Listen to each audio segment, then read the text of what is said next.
Welcome to GK GS with Manish sir. आज 24 जनवरी 2023 है और आज के जितने भी महत्वपूर्ण करंट अफेयर होंगे वो हम इस वीडियो में डिस्कस करेंगे। तो आइए शुरू करते हैं आज का महत्वपूर्ण करंट अफेयर। आज का पहला प्रश्न है, पराक्रम दिवस कब मनाया जाता है? तो यह मनाया जाता है 23 जनवरी को। अब देखो, 2021 में भारत के प्रधानमंत्री नरेंद्र मोदी ने पराक्रम दिवस को 23 जनवरी के दिन मनाने का फैसला किया था। इसीलिए 23 जनवरी को प्रत्येक वर्ष पराक्रम दिवस मनाया जाता है। अब यह क्यों मनाया जाता है?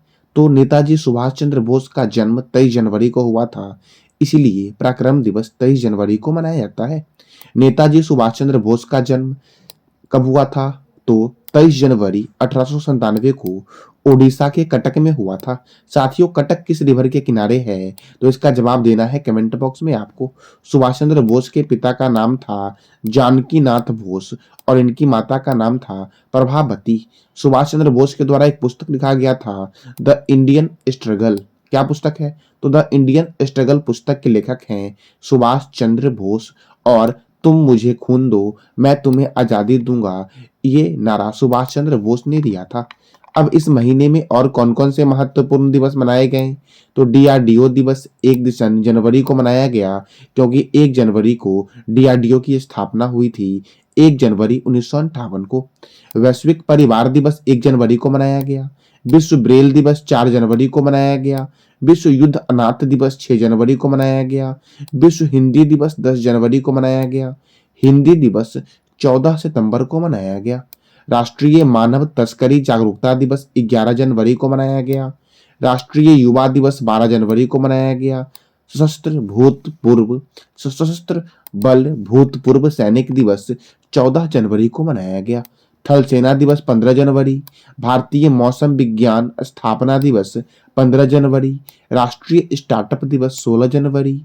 राष्ट्रीय आपदा प्रतिक्रिया बल दिवस कब मनाया गया? तो यह मनाया गया 19 जनवरी को। साथियों, अब अगला प्रश्न है आपका, हाल ही में राष्ट्रपति द्रौपदी मुर्मू के द्वारा कितने बच्चों को प्रधानमंत्री बाल पुरस्कार प्रदान किया गया है?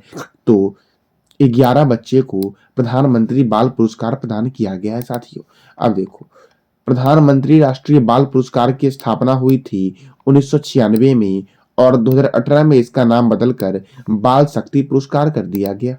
क्या कर दिया गया? तो बाल शक्ति पुरस्कार कर दिया गया, जो राष्ट्रपति द्रौपदी मुर्मू के द्वारा 11 बच्चों को दिया गया है। अब राष्ट्रपति, तो भारत का राष्ट्रपति भारत का प्रथम नागरिक होता है। यह राष्ट्र का अध्यक्ष एवं एकता, अखंडता एवं सुदृढ़ता का परिचालक होता है। भारतीय संविधान द्वारा अनुच्छेद 52 के माध्यम से राष्ट्रपति के पद का प्रावधान किया गया है। अब साथियों, राष्ट्रपति से संबंधित बहुत सारे महत्वपूर्ण अनुच्छेद हैं जो आपके एग्जाम में कई बार पूछे गए हैं, जैसे कि भारत के राष्ट्रपति का वर्णन अनुच्छेद 52 में है। संघ की कार्यपालिका शक्ति राष्ट्रपति में निहित होगी अनुच्छेद 53 के तहत। राष्ट्रपति का चुनाव 54 के तहत। राष्ट्रपति के चुनाव का तरीका अनुच्छेद 55 के तहत। साथ ही राष्ट्रपति के का जो चुनाव होता है वो राष्ट्रपति का निर्वाचन होता है निर्वाचन मंडल के द्वारा। तो आपको बताना है कमेंट बॉक्स में कि राष्ट्रपति के निर्वाचन मंडल में कौन कौन से व्यक्ति शामिल होते हैं, अर्थात राष्ट्रपति के चुनाव में कौन कौन से व्यक्ति शामिल होते हैं। राष्ट्रपति के कार्यकाल का वर्णन अनुच्छेद 56 में है। पुनः चुनाव के लिए अर्हताएं अनुच्छेद 57 में है। राष्ट्रपति चुने जाने के लिए योग्यताएं ये किस अनुच्छेद में है? तो 58 में है। राष्ट्रपति कार्यकाल की दशाएं का वर्णन जो है वो 59 में है। राष्ट्रपति का शपथ ग्रहण किस अनुच्छेद में है? तो 60 में है शपथ ग्रहण। और राष्ट्रपति पर महाभियोग का वर्णन जो किया गया है वो अनुच्छेद 61 में किया गया है। राष्ट्रपति पद की रिक्ति की पूर्ति के लिए चुनाव कराने का समय का वर्णन जो है ये अनुच्छेद 62 में है। राष्ट्रपति को क्षमादान करने की शक्ति अनुच्छेद 72 में है। संसद द्वारा पारित विधेयक पर सहमति प्रदान करना, इसका वर्णन है अनुच्छेद 111 में। और वार्षिक वित्तीय विवरण जो राष्ट्रपति का है इसका वर्णन है 112 में। और अध्यादेश जारी करने की शक्ति जो राष्ट्रपति को है इसका वर्णन किस अनुच्छेद में है? तो 123 में है। अब अगला प्रश्न है आपका, हाल ही में किस राज्य में किस राज्य को 2025 तक ग्रीन राज्य बनाने का लक्ष्य रखा गया है? तो हिमाचल प्रदेश को 2025 तक ग्रीन राज्य बनाने का लक्ष्य रखा गया है, यानी कि हरित राज्य बनाने का लक्ष्य रखा गया है हिमाचल प्रदेश को। साथियों, अब हिमाचल प्रदेश, तो हिमाचल प्रदेश की राजधानी है शिमला। क्या है? तो हिमाचल प्रदेश की राजधानी क्या है? तो शिमला है हिमाचल प्रदेश की राजधानी। और हिमाचल प्रदेश की राजधानी शिमला में केंद्रीय आलू अनुसंधान संस्थान है। यहाँ के गवर्नर कौन है? तो राजेंद्र विश्वनाथन आलेरकर। कौन है? तो राजेंद्र विश्वनाथन आलेरकर। और मुख्यमंत्री कौन है? तो सुखविंदर सिंह सुक्खू यहाँ के मुख्यमंत्री हैं। यहाँ पे राज्यसभा सीट 3 है और लोकसभा सीट कितना है? 4 है। साथियों, पंजाब में राज्यसभा और लोकसभा कितना है? तो इसका जवाब देना है कमेंट बॉक्स में आपको। पिन वैली राष्ट्रीय उद्यान हिमाचल प्रदेश में है। ग्रेट हिमालयन राष्ट्रीय उद्यान हिमाचल प्रदेश में है। रोहिल्ला राष्ट्रीय उद्यान हिमाचल प्रदेश में है। खिरगंगा राष्ट्रीय उद्यान हिमाचल प्रदेश में है। सिंबल बरा राष्ट्रीय उद्यान हिमाचल प्रदेश में है। चमेरा जल विद्युत परियोजना, यह रावी नदी पर है और हिमाचल प्रदेश में है। चंद्रताल झील और सूरजताल झील हिमाचल प्रदेश में है। भारत का पहला हिमालयन मसाला उद्यान हिमाचल प्रदेश के धर्मशाला में बनाया गया है। और भारत के पहले मतदाता श्याम शरण नेगी का 106 वर्ष की अवस्था में निधन हो गया है और यह हिमाचल प्रदेश के थे। साबरा कुड्डू जल विद्युत परियोजना हिमाचल प्रदेश में पब्बर नदी पर स्थित है। और मुख्यमंत्री सुखाश्रय सहायता कोष योजना की शुरुआत कहाँ हुई है? तो हिमाचल प्रदेश में हुई है मुख्यमंत्री सुखाश्रय सहायता कोष योजना की शुरुआत। साथियों, अब अगला प्रश्न है, अंडमान और निकोबार द्वीप समूह में कितने द्वीपों का नामकरण परमवीर चक्र विजेताओं के नाम पर किया गया है? तो 21 द्वीपों का नामकरण परमवीर चक्र विजेताओं के नाम पर किया गया है। साथियों, अब साथियों, अंडमान निकोबार, तो अंडमान निकोबार की राजधानी क्या है? तो पोर्ट ब्लेयर है। और आपको बताना है कमेंट बॉक्स में कि अंडमान निकोबार के उपराज्यपाल कौन है। साथियों, भारत का सबसे दूरस्थ दक्षिणतम बिंदु जो है वो आपका अंडमान निकोबार में ही है, इंदिरा पॉइंट या पिगमिलियन पॉइंट। अब अगला प्रश्न है आपका, अंतर्राष्ट्रीय शिल्प शिखर सम्मेलन का आयोजन किस राज्य में किया गया है? तो इसका आयोजन किया गया है ओडिशा में। कहाँ किया गया है? ओडिशा में। अब ओडिशा, तो ओडिशा की राजधानी है भुवनेश्वर। ओडिशा के मुख्यमंत्री हैं नवीन पटनायक। ओडिशा के गवर्नर है गणेशी लाल। राज्यसभा यहाँ पे 10 है और लोकसभा 21 है। साथियों, उत्तर प्रदेश में राज्यसभा और लोकसभा कितना है? तो इसका जवाब देना है कमेंट बॉक्स में आपको। चिल्का अभ्यारण्य ओडिशा में है। सिंपली पाल अभ्यारण्य ओडिशा में है।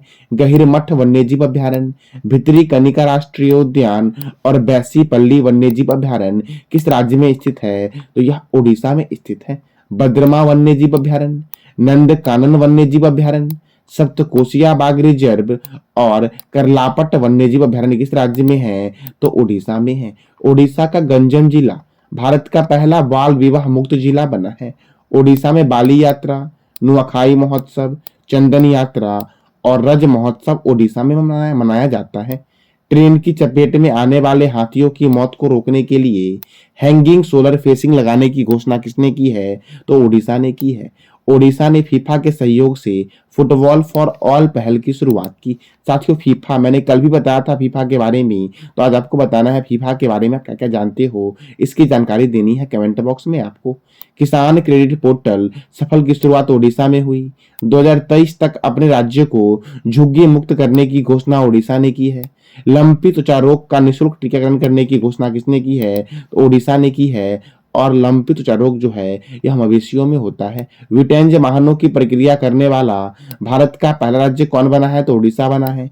भगवान बिरसा मुंडा स्टेडियम का उद्घाटन कहाँ किया गया है? तो राउरकेला में किया गया है। भगवान बिरसा मुंडा हॉकी स्टेडियम का उद्घाटन, जो विश्व का सबसे बड़ा हॉकी स्टेडियम है। एड्स पर जागरूकता पैदा करने के लिए राष्ट्रीय एड्स नियंत्रण संगठन ने भुवनेश्वर में सबसे बड़ी मानव लाल रिबन श्रृंखला लगाई है। साथियों, सबसे बड़ी लाल रिबन श्रृंखला कहाँ लगाई गई है? तो ओडिशा के भुवनेश्वर में लगाई गई है। अब अगला प्रश्न है आपका, हाल ही में किस राज्य के ने स्कूल ऑफ एमिनेंस योजना की शुरुआत की है? तो स्कूल ऑफ एमिनेंस योजना की शुरुआत की गई है पंजाब के द्वारा। किसके द्वारा? तो पंजाब के द्वारा। अब पंजाब, तो पंजाब की राजधानी क्या है? चंडीगढ़। पंजाब के गवर्नर कौन है? बनवारी लाल पुरोहित। पंजाब के मुख्यमंत्री कौन है? भगवंत मान। साथियों, यहाँ पे राज्यसभा सीट 7 है और लोकसभा सीट 13 है। अबोहर वन्यजीव अभयारण्य पंजाब में है। हरिके लेक वन्यजीव अभयारण्य पंजाब में है। भाखड़ा नांगल परियोजना सतलुज नदी पर स्थित है और यह हरियाणा, हिमाचल प्रदेश, राजस्थान तथा पंजाब में स्थित है। भाखड़ा नांगल परियोजना। साथियों, स्वर्ण मंदिर का शहर के नाम से जानते हैं अमृतसर को। बगीचों का शहर के नाम से जानते हैं कपूरथला को।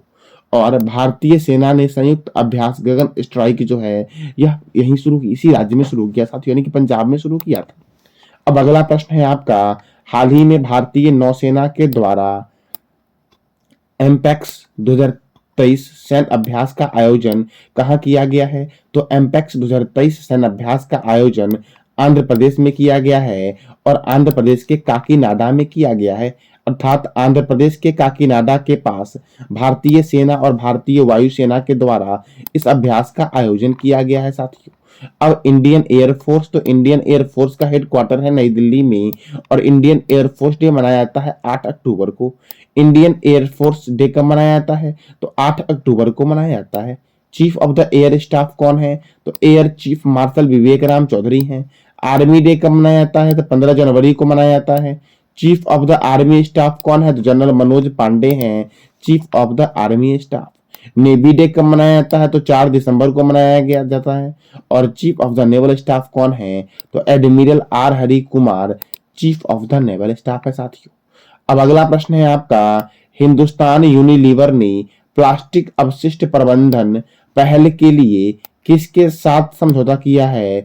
तो यूएनडीपी के साथ समझौता किया है हिंदुस्तान यूनिलीवर ने प्लास्टिक अपशिष्ट प्रबंधन के पहल के लिए। साथियों, अब यूएनडीपी, तो यूएनडीपी का फुल फॉर्म क्या होगा?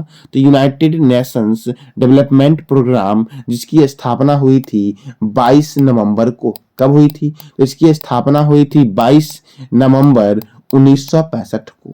और इसका हेडक्वार्टर कहाँ पर है? तो इसका हेडक्वार्टर है अमेरिका के न्यूयॉर्क शहर में। साथियों, कहाँ है? तो अमेरिका के न्यूयॉर्क शहर में। साथियों, आज साथियों आपका टॉपिक है WHO, यूनेस्को और WTO। आप इसके बारे में जो भी जानते हो इसका जवाब देना है कमेंट बॉक्स में आपको। साथियों, ये था आज का आपका महत्वपूर्ण करंट अफेयर। कल मैंने आपसे पूछा था क्रिस हिपकिंस किस देश के नए प्रधानमंत्री बनेंगे? तो न्यूजीलैंड के नए प्रधानमंत्री बनेंगे। अब न्यूजीलैंड की राजधानी क्या है? वेलिंगटन। न्यूजीलैंड की करेंसी क्या है? तो न्यूजीलैंड डॉलर न्यूजीलैंड की करेंसी है। साथियों, आज का आपका प्रश्न है, भारतीय डाक ने किस राज्य में समुद्री मार्ग से पार्सल और मेल पहुंचाने के लिए तरंग मेल सेवा की शुरुआत की है? तो इसका जवाब देना है कमेंट बॉक्स में आपको। और इस प्रश्न से संबंध में आप जो भी जानते हो इसकी जानकारी देनी है कमेंट बॉक्स में आपको। जानकारी अच्छी लगी तो लाइक करें, शेयर करें और सब्सक्राइब करें। धन्यवाद।